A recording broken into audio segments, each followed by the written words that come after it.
We're going live now. All right, we're now broadcasting. Good afternoon. I'm hoping that we've got a number of people with us. The number of participants is leaping up. Thank you very much. If you have come on, please put comments into the chat room and introduce yourself, and feel free to talk to people in the chat room. If you've got any questions and answers, could you please use the question and answer facility at the bottom of the screen? What I will do is I'll pick up questions and answers from the facility at the bottom of the screen. We'll just hang on for a minute, Dave, because people are joining as I'm speaking.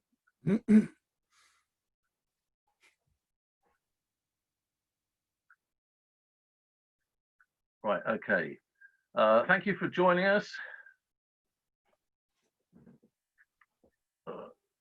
I hope you are having a good afternoon. I'm having a great day. I've already done one radical history session today. I'm looking forward to this one a great deal. I'll put a code of conduct into the chat column on the right-hand side of your screen. I hope you'll take time to read that. If you want to chat to other attendees, then feel free to do that in the chat column. And please feel free to introduce yourself so we can see who's there. There you are, Chris and Jan Mears already saying you've got a nice T-shirt on there, Dave. I've got mine. Look, this is the other one. I wonder where I got it from. So any questions and answers, please put those into the question and answer section at the bottom of your screen, the Q&A part, and I'll be keeping an eye on that as we go through the afternoon. So it's welcome to Dave Steele. Dave's an author. He's no stranger to protest and to radical history. He was excluded from school at the age of 18 for campaigning against the Combined Cadet Corps. He's also campaigned against Iraq, the Iraq War, against GM crops and nuclear weapons, as several of us have done in the past.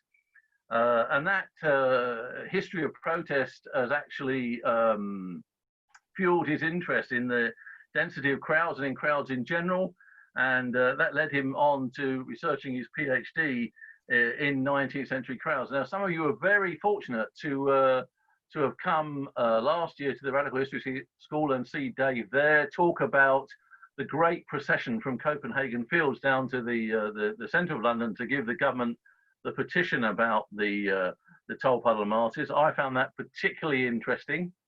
I thought it was absolutely wonderful and gave me a whole new perspective on that march. And what Dave's going to do this afternoon is to talk about the Great Chartist meeting in 1848. But before we start doing that, Dave, can I just ask you what really got you interested in history in the first place? Yeah, well, when I was at school, I didn't do history. They decided for some reason that I was a scientist, and as you said earlier, I got involved in political activism while I was at school, and they ended up excluding me before I took my A-levels, so I didn't actually get to university. And years later, when I always kind of thought while I was doing my protest, various different protests, that there was no kind of theory underpinning what I'd done. So when I, turned about 50, I thought it's about time I fix this. I'll go to university and study protest. And I thought I got it out of my system, but I went back and did a master's, and now here I'm doing a PhD. They can't get rid of me. They can't get rid of you. Well, that's the same with me. I think I got interested in history because my primary school history teacher was just brilliant. And I remember being asked at the age of 9 what I wanted to do, and I said, I want to be a history teacher. And I was very fortunate enough to be able to work that dream through. Now, you've got people joining this from all around the world. I'm seeing people from the Forest of Dean, Berwick-on-Tweed, Plymouth. Welcome, Danny Riley. New Mexico, USA. You can see all this in your chat column on the right. Yeah. Welcome to all of you. Thanks very much. If you missed the introduction, please put any questions and answers you've got into the Q&A session at the part at the bottom of your screen. And I'm now going to hand over to Dave, who's now going to talk about the Great Chartist gathering on Kennington Common. Thank you. So I'm just going to share my screen to you because I've got some slides to accompany this, and just going to hope that's working. And I'm going to assume if I don't get a thumbs down from Les, I'm going to assume it's working. Yeah. So yes, thanks for asking me. Tolpuddle, Les, and the Radical History School. It was lovely to be there in person last year, and I'm hoping it's going to be possible next year. I'm looking forward to that. But this is second best, but at least we get to speak to people as far away as New Forest and New Mexico, even. So here we go. So in the summer of 1848, Britain came close to revolution, or at least that's what the government was fearing. The Chartists announced a monster gathering for April the 10th on Kennington Common to mark the collecting of a 5 million signature petition. And I'm going to show you, hopefully, how archival research has enabled me to get into the mindset of the government that year and use this famous photograph to show that while numerically the crowd posed little threat, the power of their argument was perceived as a threat to elite power. And by looking at a few documents, I hope to show just how worried the government were that year about the power the Chartists posed, and in turn how the Chartists came very close to achieving real political change. But first, let's remind ourselves quickly what Chartism was about. So the early 19th century, before the Chartists got started, had seen lots of campaigns by reformers to reform the electoral system, including some notorious events like Peterloo that you'll mostly be aware of. The government were finally persuaded to try and enact some form of electoral reform in the shape of the 1832 Reform Act, but this left the majority of working people still disenfranchised. So in 1838, the Chartists started their campaign for an annual secret ballot of every man over 21 to elect paid MPs, and adopted a policy of non-violence to do this. And you can see their slogan on the bottom right here: peaceably if we may, forcibly if we must. But after 10 years of campaigning and petitions, the Chartists were no closer to achieving their goal. But in 1848, this all changed. It suddenly became much more urgent, and plans were made for a final push with a monster petition to be presented to Parliament. 1848 was the year of revolutions across Europe. By April, there had already been risings in the German and Italian states, and in February, the French monarchy had been overthrown in favour of the Second Republic. Before the year was out, there were revolutions in countries we now know as Belgium, Poland, Romania, Hungary, and the Ukraine. But in Britain, the Chartist leadership were unprepared. Meetings were organised around the country, including one in the newly constructed Trafalgar Square on March the 6th, which was nearly called off when mass meetings were banned within a mile of the Houses of Parliament. But leader George Reynolds went ahead anyway, although later that night there was disorder and looting, which the newspapers blamed on the Chartists, although, as with a lot of events, these were kind of renegade gangs, had little to do with the actual event. And as David Goodway has shown, if you look at the table on the right, when they'd done an analysis of the arrests, a lot of them were youths. It could have been youthful exuberance. And crowds those days were a magnet for pickpockets. I'll come to that later. So to circumvent this government order, Reynolds moved the next meeting south of the river to Kennington Common, and this was to be held on March the 13th. This led to yet more rioting, again separate from the event, in Camberwell this time. But the decision to relocate south of the river would have far-reaching consequences. And the item at the bottom was one of the court cases against 30 people arrested in Camberwell.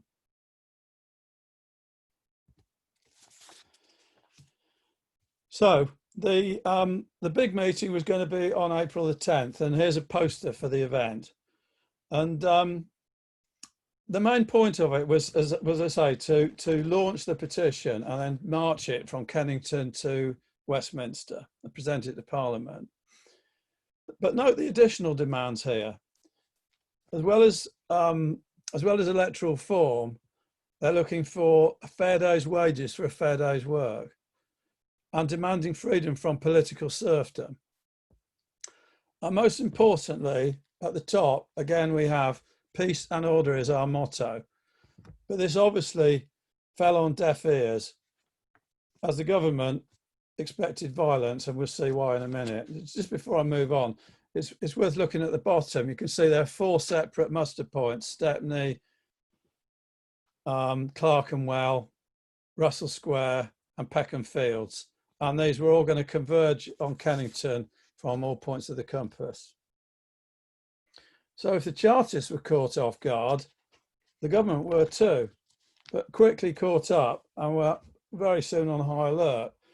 And this is an interesting part of working in the archives, because as you can see, when I found this poster, it was in 8 pieces. In order to photograph it, I had to piece it together. But it's a poster by the government banning the April the 10th meeting. But as well as banning it, they put in contingency plans to contain it should it go ahead. And the scale of the preparations show that they were preparing an attempt at a violent rising. They hadn't paid any attention to the Chartists' intent of non-violence. So again, back to the archives. I wanted to find out more, and I went to have a look in the Home Office papers in the National Archives. And it's great doing online research, and during this lockdown, it's great for researchers like myself, because you can carry on doing your online research. But what I want to show you is something I discovered that I probably wouldn't have done if I hadn't been there in person. So I'm looking forward to getting back there. On a visit to Kew, I stumbled upon this intriguing record, and you can see how it came up in the search at the bottom. Chartist riots, 1848. Well, I was puzzled by this because the image that I'd seen of Kennington, which you can see at the top here, appeared to be one of a restrained and orderly meeting, certainly not what we would call a riot. Inside were details of the numbers of troops and police to be stationed in strategic locations on April the 10th. And the first document was this one, concerning biscuits, spirits and salt pork. And in case you're getting hungry here, I should stress we're not talking about chocolate hobnobs. These were twice baked hardtack biscuits, a form of bread substitute. And the spirits were a kind of low-grade rum to make the water palatable. Lord Fitzroy Somerset, acting on orders from Wellington, made this memorandum of a list of all the requisitioning for provisioning these troops all over London. And it goes on and on. I'm not going to read them all, don't worry. But halfway down this central column, we've got the Admiralty Horse Guards, 10 days supply of salt pork, biscuits and spirits for 5,000 men, say 50,000 rations. And then on the other side, we've got the Bank of England, another 10 days supply, 2,000 rations. You can see it goes on all over London. Then we've got the Tower of London, 9,000 rations, being 15 days supply for 600 men. But these rations, you can see in the centre, ready to be moved at short notice to other strategic locations. So 15 days. These documents indicate a serious military planning for a mobilisation. I've added it up, 8,000 troops for 10 to 15 days. And what this amounted to is the largest lockdown the capital has ever seen, probably to this day. They were clearly expecting serious insurrection. And what is fascinating is the last minute nature of the planning. A frenzy of correspondence between the Prime Minister, Wellington and Somerset all over the weekend before. You can see this one here was dated the 8th of April. The next one was dated the 9th of April. And this one orders the squadrons of foot soldiers and cavalry and all the places they're going to go. And top right, you can see they've even got 12 batteries of heavy artillery. And this was for a load of peaceful campaigners. In addition to the troops, 4,000 police were taken off general duties to blockade the bridges and to go to a few other places as well. And the strategy was going to be to allow the processions to cross the river in the morning to get south to Kennington, but prevent them coming back. And what you could probably call this is the first example of kettling, and probably the largest example of kettling, because effectively they kettled the whole of the south of London. And I won't list all of these, but the highlighted ones are interesting. These are the bridges. 200 police on Vauxhall Bridge, 500 on Westminster Bridge. Further down, 500 Waterloo Bridge. Blackfriars, you can see we've got 400. 40 of those were going to be mounted. And at the bottom, we've got 7 riverboats of police patrolling the river to make sure no crafty Chartists decided to use a boat to get back north. And in addition to this, I've read, not in the archives, but there's a lot of history books about this, that allegedly 70,000 special constables were also sworn in. And I found this hard to believe. I'm always a bit suspicious of figures till you can verify them. But so I started looking at the sign-ups for specials, and there were so many that I had to make a video of them. And here's the video. There was just not enough room on my camera storage to scan everything in. And you can see that for each special constable signed up, you've got their name, you've got their address. Most were conscripted by their employers to guard their places of work. Some refused to sign up and lost their jobs. I've seen documents of people trying to get their jobs back later on. Most were workers and craftsmen, but some were middle-class volunteers, and allegedly Charles Dickens was one of them. Now, I haven't spotted his name on this list. I need to go back to the archives to see if that's just an urban myth or not. And it just goes on and on. Now you can see the total on the bottom of this list is 22,600. So we know there are at least that many. The next one, more videos. There's a total on the bottom that's hurriedly put together of about 27,000. So I can confidently say that there were 20 to 30,000 specials signed up, and who knows, maybe there were 70,000. And they went armed and prepared. On the left here, we have a receipt for the manufacture of truncheons for the special constables. We've got a total of 5,190 truncheons at a cost of £259, 10 shillings. And it's interesting that, I'll see if I can make my point of, we've got 1,000 for the district of Marylebone. They're all by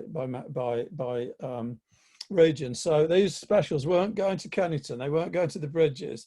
They were to stay in their own location to guard them when the Chartists ran riot across the capital, as they expected. And you can see here that that some even kept their truncheons as souvenirs. On the day, they would have just been plain wood, but these come up at auction still, quite collectible, quite creatively decorated in some cases. So what happened? In the morning of the day, the 4 processions that I've mentioned converged on Kennington Common, including the leaders carrying their petition on a horse-drawn van. And on the left of the top image, we can see the van with the petition. It's a big round bale of paper. And once on the common, the Chartist leader, Fergus O'Connor, was summoned to a meeting with the police, who told him in no uncertain terms that the procession would not be allowed to accompany the petition north to Parliament. And he had the unenviable task of breaking this news to the crowd. This didn't go down well, as you can imagine. There was a big disagreement among the committee, including the Black Chartist leader, William Cuffey, who thought they should defy this order and confront the police. But then it started raining heavily and the meeting broke up. Now, I've oversimplified this. If you want to find out, there's lots and lots of history books about this. Very interesting. But a small contingent were allowed to take the petition to Westminster in the afternoon, but only a few accompanying a horse-drawn taxi, probably 4 or 5 people. Hey, just before we move on, there's a question come in about this meeting, and the question is, and I'll take it now if that's all right with you. I've long assumed that at Chartist mass meetings it was impossible to hear the speakers unless you were near the platform. Do we have any sense of what the sound was like? Well, glad you've asked that. Actually, I have got some sound at the end of this We'll come back. That is actually an actor. It's going to be, but yeah, it's a really good question.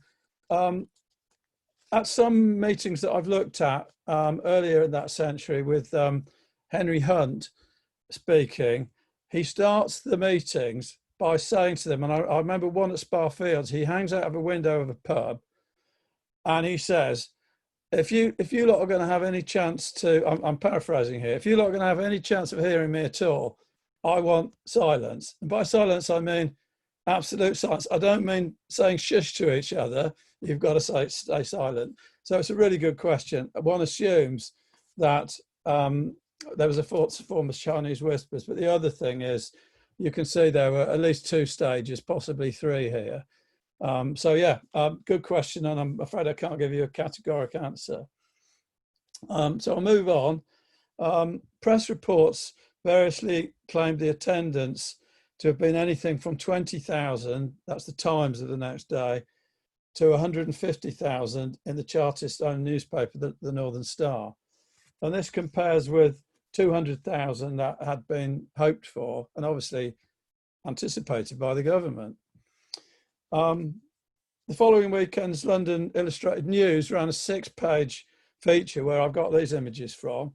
And the bottom one is taken from the daguerreotype, and it even says so. And the bottom one is just sort of imagined view of the procession in the morning as it approached the Common, and it shows the social mix quite nicely. And also they showed this one of the Bank of England being guarded by troops, and you can see the troops here all lined up in pairs all the way around the railings, and one assumes that goes right the way around. So that, you know, the government weren't messing around. They thought there was going to be a violent rising. It turned out a few days later the petition was rejected by Parliament, who challenged the total claimed of 5 million signatures, discounting some as duplicate or fake. I ended up agreeing on 2 million, which is absolutely stunning petition. It's twice as many as who petitioned Parliament for President Bush not to be allowed to come on a state visit the other year. So it's a serious amount, 2 million, but it was discounted. Anyway, O'Connor's capitulation caused a schism in the movement, with some reluctantly discarding their previous strategy of peaceably if we may, to a new pragmatic forcibly if we must. And some began to prepare for all-out revolution now. But government spies infiltrated the meetings, and many Chartists, including William Cuffey, who we can see here and who we heard a lot about at last year's Radical History School. Cuffey was arrested and later in that summer was transported to Australia. This image was drawn of him awaiting transportation. But a couple of weeks ago, we had a bit of good news. We've just heard that Cuffey is about to have this social housing project in Walworth named after him. And it really is especially pertinent right now in relation to the Black Lives Matter movement. So let's see if we can tell how many were there. I recently had the privilege of viewing the originals of these 2 familiar images. And they're now archived in the Royal Collection in the Round Tower of Windsor Castle, and I had to apply for a special permit, and the archivist had to stand with me, and I wasn't even allowed to touch them. But they're beautiful objects. They're 4 by 3 inches each. There's 2 of them, and each of them is transcribed on the back, and this surprised me, by Queen Victoria herself, because the archivist knew her handwriting. Great Chartist meeting at Kennington Common, taken from nature, an interesting turn of phrase because obviously photography was relatively new at the time. And with them are 2 prints pasted on the back of a printed souvenir from the Home Secretary, and these are inscribed by Albert himself. So what we have here is a close personal interest taken in the event by the royal family, possibly because they'd been packed off to the Isle of Wight for their own safety.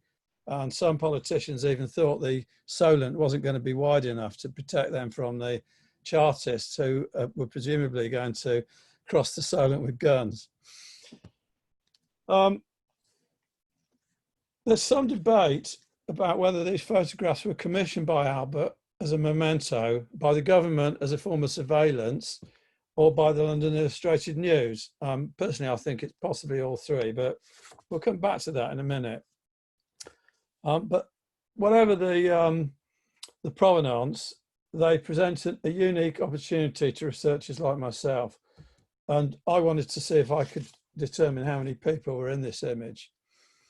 I mean, I should say that we think this is the first image of a political crowd that was ever taken photographically.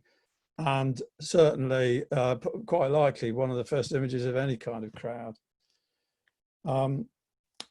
In my day job, I work with image manipulation, so it was relatively easy for me to combine both daguerreotypes together, and that's what we see here.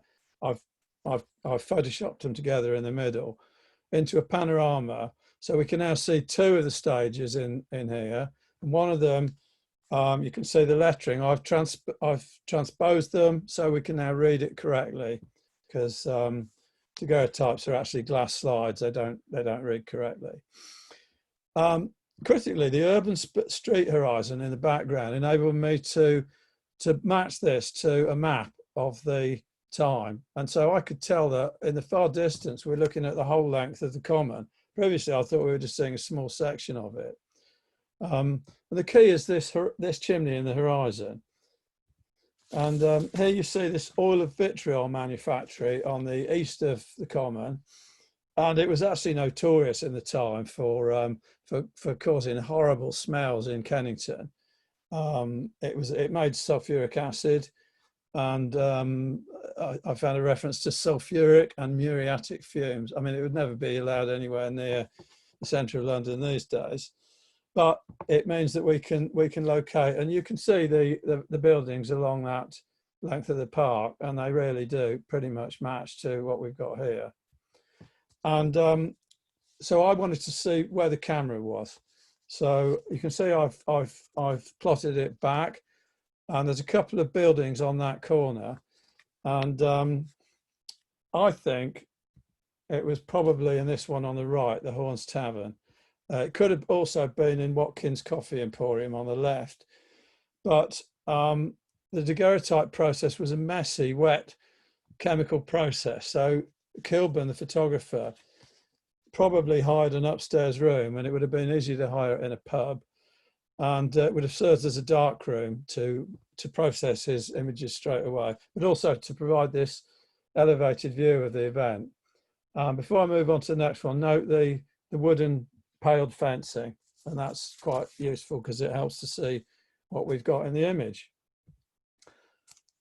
So bearing that in mind, if you look down at the bottom here, you can see the road surface, and there's some horses and carts going along there, and you can see spectators, and they're holding back. They're standing this side of the fence, and then in front of them there's a bit of gap, some grass, and a relatively loose density of protesters, getting denser and denser as you get close to the two stages.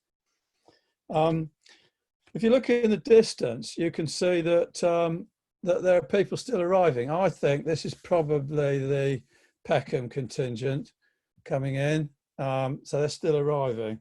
I'm going to zoom in a little bit here, and you can see there's a few other things that are useful to for my purposes, because what's quite important with this image is what time it was taken to know if the meeting had reached its peak.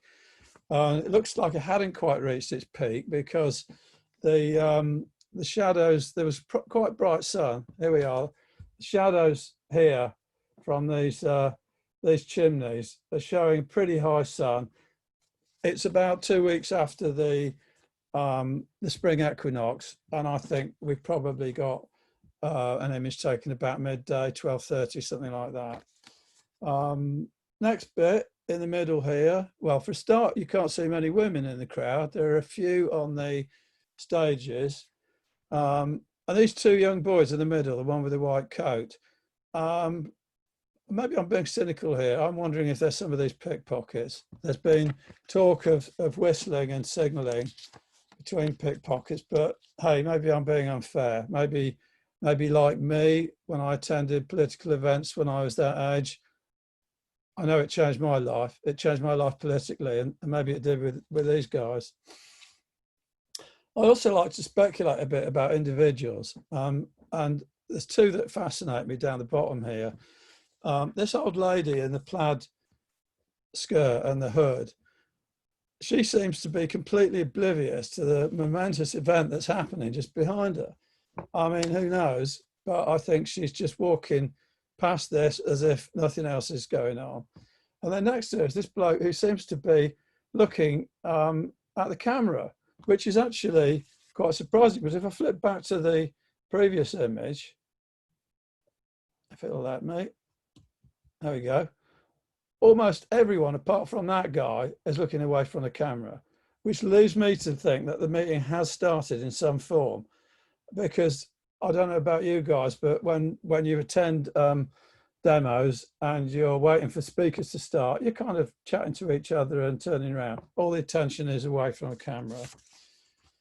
And then what I also had, which is really interesting from my point of view, is these real-time police memos. And they're literally like you'd imagine them texting back to headquarters.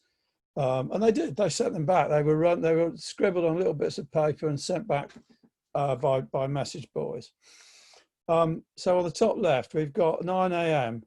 This one's from Stepney Green. About 2,000 assembled on Stepney Green. No appearance of their being armed.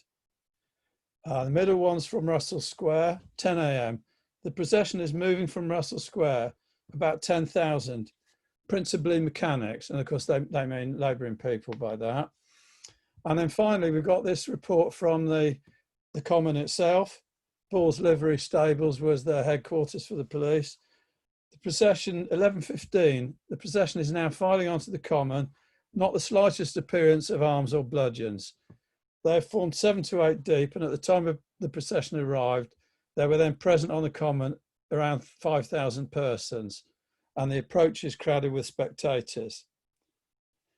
So the crowd was small and peaceful. We could see that, but these were only estimates, and attendance was still and is still contentious. Some newspapers reported a crowd of just 30,000.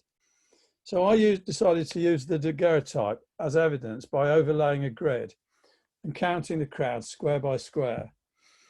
And I think we might have time for you to take 30 seconds out here, or a minute, and I'd like you to see if you can see how many people are in this square on the bottom right, which I've blown out of that. And you can be generous. And I can't see the chat here, I don't think, but I'm going to get Les hopefully to have a look in the chat, and just if you could sample a few of the suggestions and maybe your own. Yeah, I will do that. If people put their estimate into the chat, I'll be able to pass it on to you. Yeah. People are busy counting now. Yeah. So we're looking for a rough head count here. We're not marking this. Okay, I've got 120 from Australia, 120 from Pauline Fraser, 170 from Chris Wright, 25,000 in. Well, I love Reed. It. There's always somebody that bucks the trend. Yeah. Yeah. 150 from Sarah Passman and Michael Wallace, 125 from Tris Menser, 91 from Michael Butler, 110 from Susan Ellich, and 100 from Caroline Derry. Fantastic. And 150 from Danny Riley. Should we stop there? Yeah, that's good. They're all coming. So we got, you know, 100, 150 seems to be quite popular, apart from the 25,000. I did do this talk once at Kennington itself, and I had a child in the audience who said 1 billion. Anyway, so for that square, people normally come up with around 100, 150, 200 max. Okay, I'm going to say 500, okay? because I want to be absolutely sure that I'm being fair about this. But you'll see what happens in the next slide when I put all these in. Now you can see your square in the middle there where you've come up with about 150. I've got 500. Here are all the other squares. And it absolutely staggered me. When I first did this, I couldn't believe it. I thought I have to be doing something wrong. And I'm still looking for the error. But I've run this past a lot of people, and I just can't believe that when you add them up, there's less than 4,000 people in this picture. So I've obviously counted, recounted again. But if this is right, compared with the 8,000 troops, 4,000 police, and at least 20,000 special constables, this crowd was seriously outnumbered. So look, let's round it up again. Let's round it up to 5,000, and I'm hoping you can see my figures at the top. Sometimes it's covered up by the little zoom thing that comes up there. But anyway, I'll read it down. So the visible crowd in my photograph at midday, let's say 5,000. We know that this is taken a bit before the peak, so let's add another 2,000 for people that arrived later on, say up to 1 o'clock. Then let's add another 3,000 for people in the park that aren't in the photograph. We know the spectators observing from outside the railings, so let's add another 3,000 there, and 2,000 for people hanging out the windows around the common. What do we get? Still only 15,000. I don't know what's going on here, but I think even allowing room for error, I think your maximum for this event would have been 20 to 30,000. There's no way I can push this figure higher than that. And this is counterintuitive. This goes against pretty much every history book I've read about this. Well, should we be surprised about that? Probably not. Let me go to my next slide. Okay. Here we've got our image at the top that we know about. At the bottom, we have the 2012 Download Festival. It's the headline act, The Prodigy, and this was a ticketed event. And we can pretty safely say there's around 60,000 people in this image. And if, like me, you're regular festival goers, or you've been to any large event, sporting events, political demonstrations, you know that you know what 60,000 people feels like and looks like. And these days, in order to get a picture of 60,000 people, you have to get up high. You have to get up in a drone or helicopter. And if you compare it with Kilburn's image, where he's only got up maybe first or second floor of a pub, there's no surprise. This is a much smaller image. But the key really is in the density, and this is what crowd scientists use. This is what the police use, and this is what I use to try and work out what's going on here. And crowd scientists these days work on a safe density of around 2 people per square metre. This can rise to 4 people near stages, possibly even 5, but it tends to drop off to around 1 at the periphery. And surprise, surprise, when we look at the Kennington image, this is what we're getting. We're getting bunching around the stages at a sort of possibly uncomfortable and dangerous 4 to 5 people. And then at the edge, we're going down to 1, 1.5. But that means you've got an average of about 1.5, 2 people per square metre. Now, the theoretical capacity of the common, which I've worked out as 92,000 square metres, means that the capacity was maybe over 100,000. So there's still something going on here. Why do I only get 30,000? Where was everyone? Well, I've got a few ideas.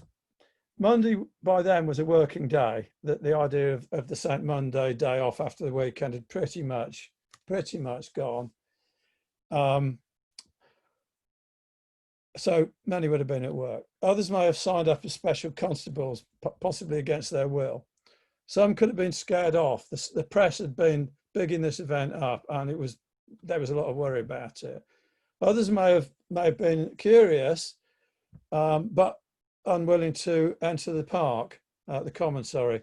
And we know that pre-Raphaelite Brotherhood artist John Millay and Holman Hunt fell into that category. They attended, but they didn't want to enter the common. They stayed outside the fencing for fear of being arrested or dubbed as Chartists.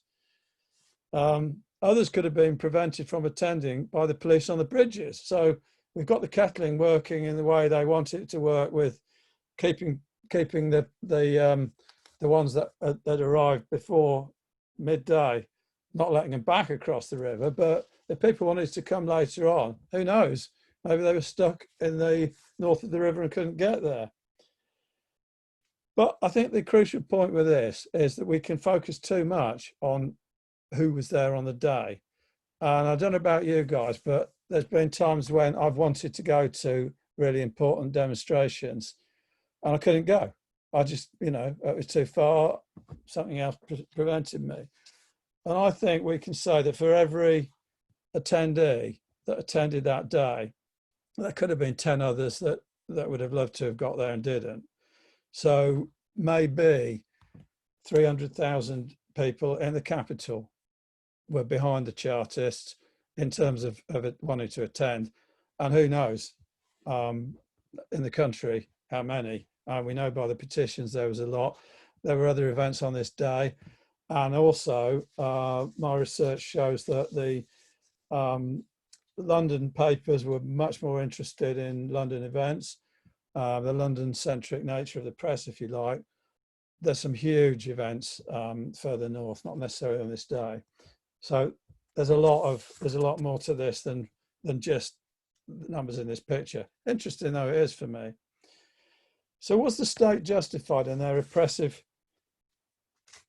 clampdown, or was this paranoia brought on by the revolutionary wave of political upheavals throughout Europe? Well, it depended on your point of view. The Chartists were massively outnumbered.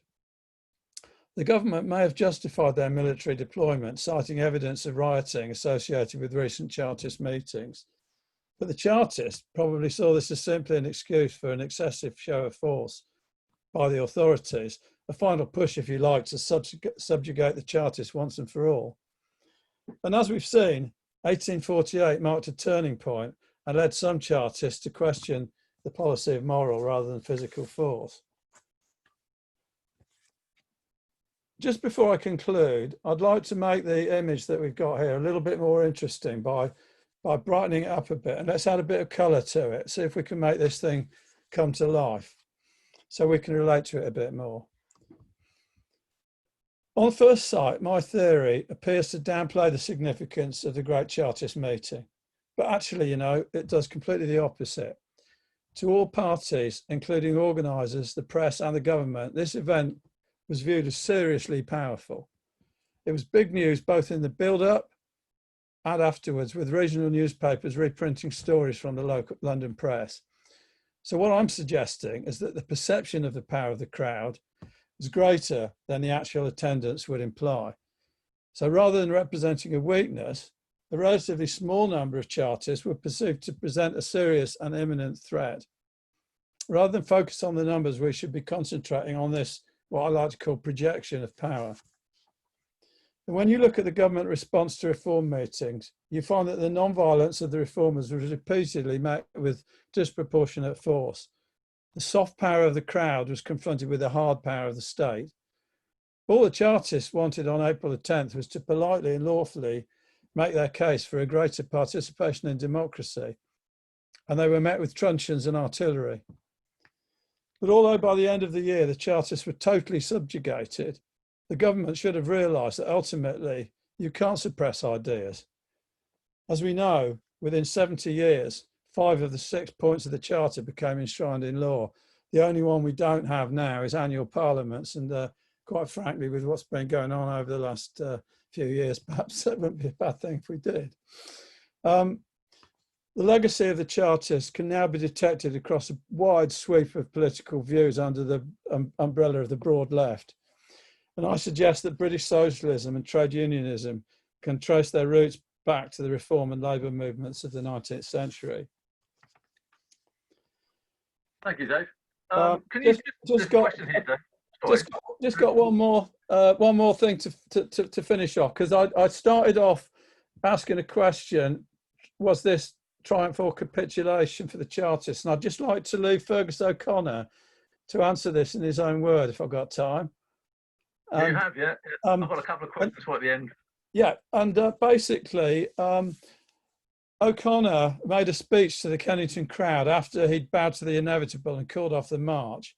And a couple of years ago, at the 170th anniversary, the Kennington Chartist project were lucky enough to have an actor called Tom Collins come and give this speech. And sadly, Tom's no longer with us, but they've recorded this and allowed me to use it. So thanks for that. I'd like you to listen to this now and see what you think. And it really does kind of get us into the feel that day. There are a few vehicles in the background. Sorry about that, but I think the barking dogs add a bit of atmosphere. So here you go. Let me counsel you. Let me enjoin nay. I would go down on my knees to beseech you. Do not destroy the cause I have so struggled for all of my life. In yonder carriage, go with you the voices of 5,700,000 of your countrymen. They, I, and the whole world look to you for good and orderly and citizen-like conduct on this occasion. In my place in the House, I told the ministers that they need not be afraid of my counsels and that they need apprehend no folly on your part. Well, they have not, though they threatened us, interfered with this meeting on Kennington Common. This is one great and glorious step achieved. And as I have always told you, Chartism, when struck down by tyranny, rises only to march onwards with renewed strength. Just want to finish with one flippant remark. If the troops weren't needed, who ate all the biscuits? Actually, more importantly, who drank all the rum? Thank you. Thank you very much, Dave. Dave, can you end share screen? Can you just bring us out of that? I'll do that. Yeah. Thank you. There's a couple of questions before you do. One is, maybe it's too late. One is, can we tell what's written on the flags on that picture of the crowd? Yeah. Whatsoever. I think the wording on the side of the thing is Labour is the source of all wealth. I think that was the. There's been various thoughts because some people are standing in front. The flags on the main image. I mean, anyone you can Google this image. Anyone will get this. The flags are marshalling flags. They're numbers, just to marshal different points. We think. And that comes back to the second question, which is what does the S signify on one of the flags? The F. S for sugar. Oh, I thought that was a number 2. All right. Not So sure. it could be, I think it's a marshalling point, don't you? Could I be think S, it is. could be S, could be Stepney. Could be Stepney. Yeah, that's good. Thank you. Thank you for that. You tell you what, whenever you do one of these, you always go away learning something. So yeah, I'll look at that again. Thank you. There's some really great comments coming, Dave, from Rose Wallace. Great talk, Dave. It's important to consider the response of authority to popular protest. Thanks, Dave. Really interesting stuff from Hazel. Simon Copper, thank you, Dave, Les, and the TUC. It's wonderful to see time and intellectual effort being made to consider history-changing events. I think this was a history-changing event. It's really important, as you say, to think about what was in the Charter. For example, secret ballots that didn't come into the 1870s. The size of constituencies, the fact that MPs should get a salary, all those things came in over a period of time. This was really a set of demands which we now accept as the norm, pretty much, apart from annual parliaments. Isn't that right?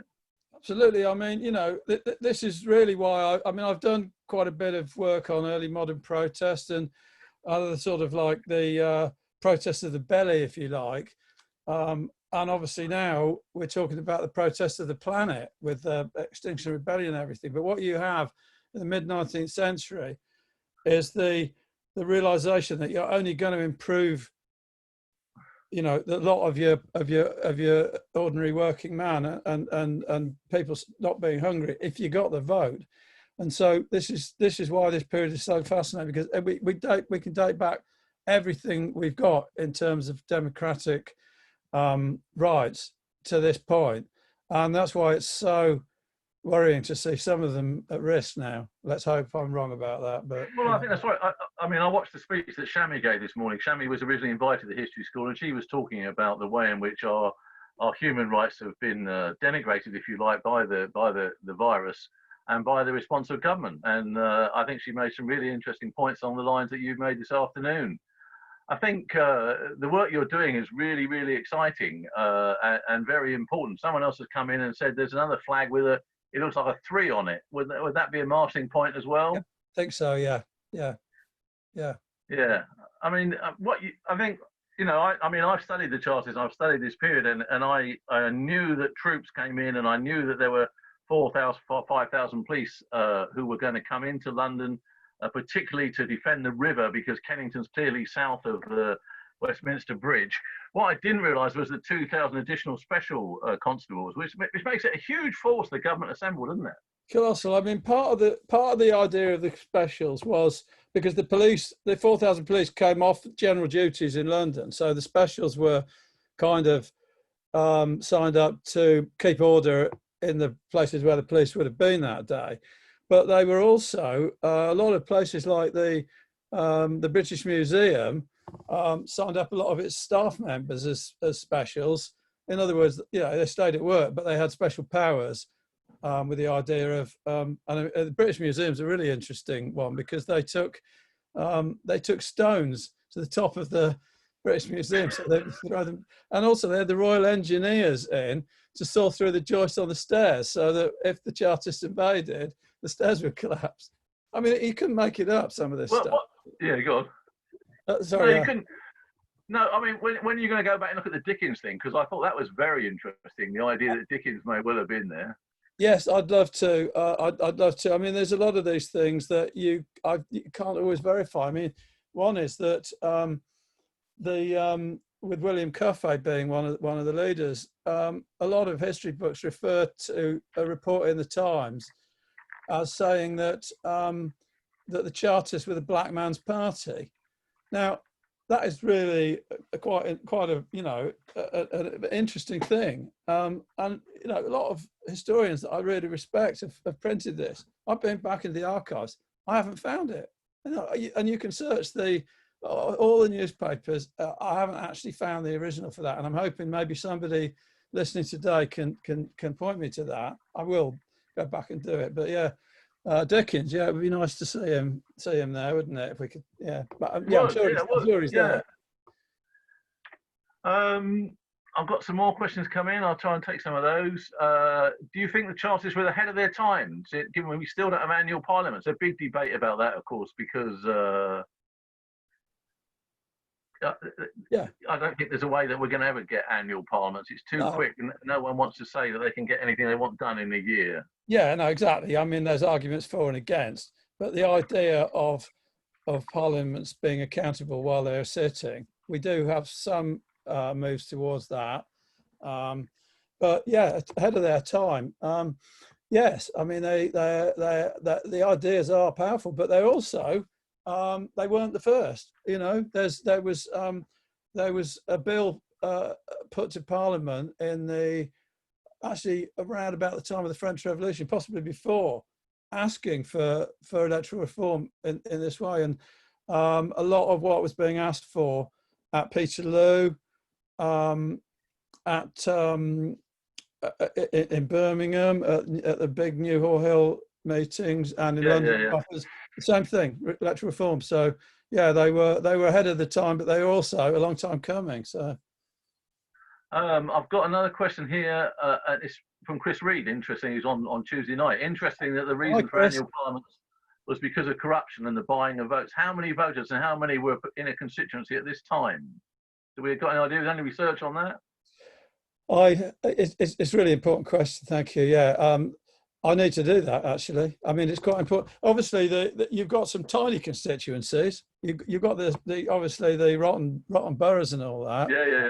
You still Launceston, where I live, had 4. Launceston, where I live, had 4 MPs. Yeah, you've still got those, despite the Electoral Reform Act that tried to get rid of it. I mean, yes, it gave a few cities, Manchester and Birmingham, suddenly got proper decent representation, but it left it pretty uneven, and it actually disenfranchised some places like Preston, who had it pretty good before that.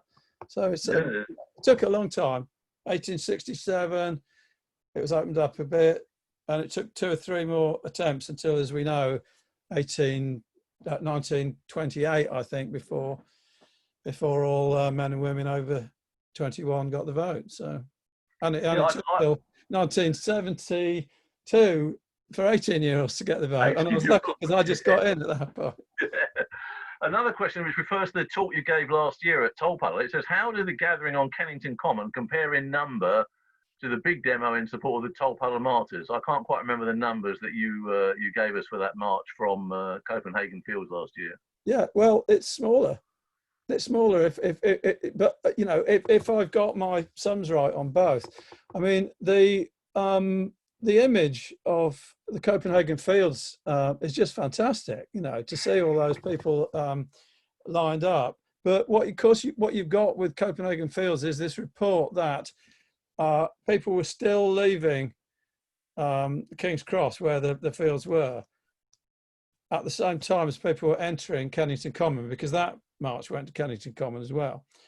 So therefore, you could say, a bit like I've done the same thing with the People's Vote, one of the People's Vote marches last year. You can look at the number of people gathered at both ends, and then you add in a multiplication of the width of the road and the length of the road all the way along. So for Copenhagen Fields 1834, I think I came out with about 150,000. I think you did. It was probably more than I thought it was at the time. Yeah. I can remember it was 125 or 150. Another question: can you see a similar movement starting in America, where there's increasing voter discrepancy? Can we see the Chartists starting in America? Today. That's a great question. Yeah, it's a great question. We're not here to discuss. We're not here to discuss Trump, but what a great question. Yeah. Well, absolutely, and a lot of that is about voter registration, isn't it? And corruption, and you know, kind of what do they call that? Forget when you pack a constituency by housing. I can't remember. Oh, I know what you mean. Yeah, we've had it here. Yeah, we had it with that's happening. Yeah, so absolutely, that's a great one. Yeah, thank you. No, it's greght. Well, Dave, we're running out of time quite rapidly. Thank you very much for giving up your time to join us again. I found your talk today absolutely fascinating. I know you and I discussed this last year at Tolpuddle, and I was really looking forward to it. When you told me what you were going to do, I thought that's going to be really interesting, because it's something I have looked into myself, but not in the way that you've done. And you've clearly gone into it in far more detail than I have. I was particularly interested in that. The demands the Chartists were making were freedom from political serfdom, which I thought was lovely, but also a fair day's wage for a fair day's work. I think that was a brilliant thing. So I'm sure you've made us all think, Dave. All the comments I've seen have been brilliant. I'm now seeing thanks, Dave, great talk. Thanks to everybody. Thank you. Wonderful talk. All that sort of thing coming up in the chat. So clearly everyone's enjoyed it. I've had a great afternoon. I hope everyone who's been here this afternoon with us has enjoyed it. Don't forget, the Radical History School will be live every Tuesday from the 21st of July to the 25th of August, every Tuesday, 7 p.m. We look forward to seeing a lot of you there. And I hope you enjoy the rest of your weekend, Dave. And I'm going to bring this to an end now. Thank you so much again. Thank you very much indeed. Goodbye. Appreciate that. Thank you. Bye-bye.